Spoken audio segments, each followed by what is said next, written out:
Well, this week in the Chicago White Sox matched the level of ineptitude for modern-day losses, suffering their 120th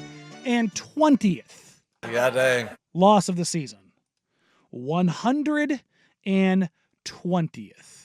Like, let Is that that sink bad? in. Is that bad?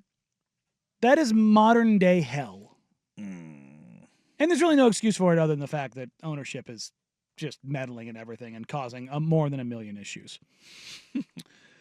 I do have to credit whoever's ever the social media manager for the Chicago White Sox. Either they have the blessing of somebody in charge or they are just writing checks and hoping somebody never cashes them.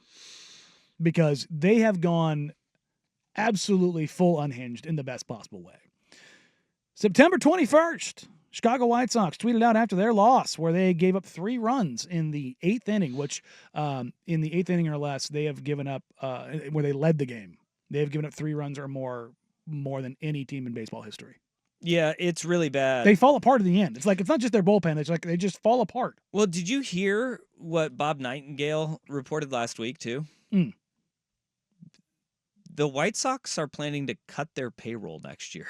Yeah, that's interesting. That their GM came out and said that they are not going to go out in free agency. They've got a ton of young, good players they're going to invest in. I'm just like, are they But here's the problem. We talked about this last week in that the White Sox are in such a bad spot because of the fact that the way that the collective bargaining agreement works now, that Major League Baseball has a draft lottery, since they are a large market team, they cannot have back-to-back years with a top 10 pick.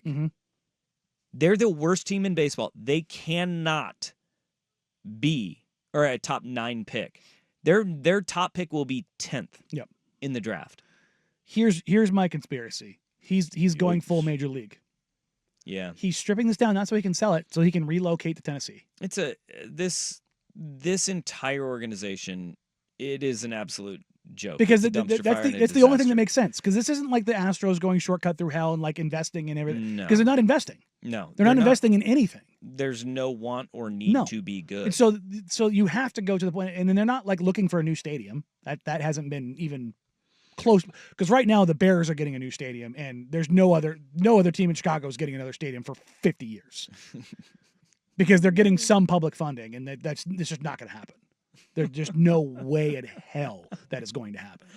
So I hate to see it. I genuinely believe that he is stripping this thing down and driving it so far into the dirt that it's just like, yeah, relocate him.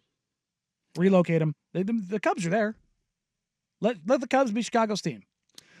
The Southside fans, it's tough for them. It's a lot like the Oakland situation. Awful though. It's very similar. But he just watched John J. Fisher get his way. Yeah. He watched him get his way. So because look, you relocate to Tennessee, you relocate to Nashville, which isn't that far. When you're talking about grand scheme, like as far as like markets, it's not that far. But it's you're ripping a fan base that has a 100-year rooted history in that city. And has a World Series title in the past 20 years. And that is the biggest difference between what John J. Fisher and the A's are doing as opposed to the White Sox, is that you're talking over 100 years of baseball of the Chicago White Sox.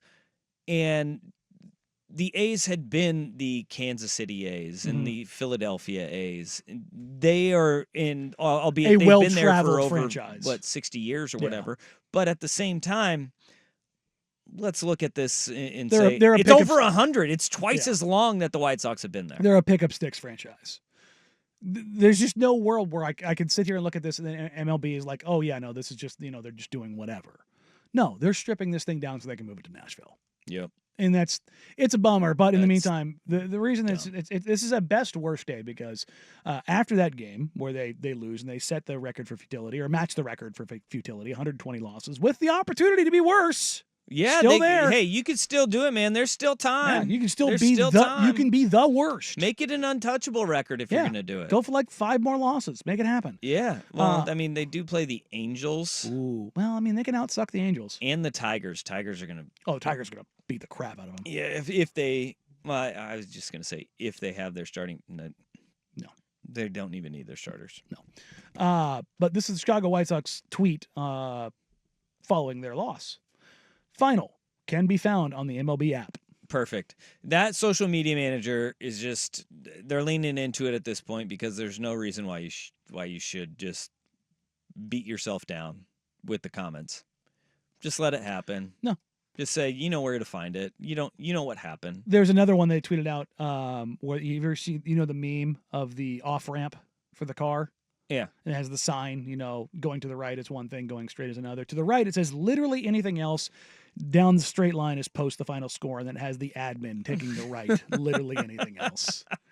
I love the Washington Capitals they took a page out of that book. Caps lost in a big one, and so they just tweeted out, score can be found on the NHL app. Yeah, it's smart.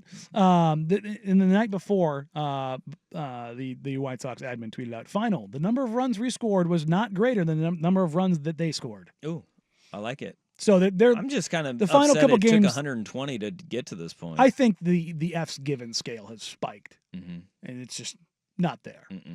Because why not? I mean, why not have? I mean, here's the thing. And then on the 18th, they had final. The other team scored more runs than us.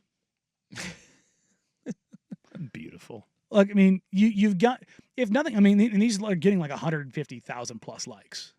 So like the engagement is there. So if you're running like some kind of ads on your tweets or whatever, like, because that's the thing is like this, it's still Chicago. You still have eyeballs and stuff. So they're accomplishing goals. Like their metrics are going to be up.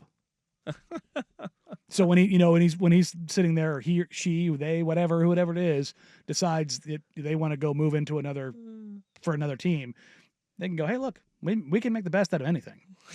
The social media reel is doing great for them. Perfect. Yeah. Get engagements, baby.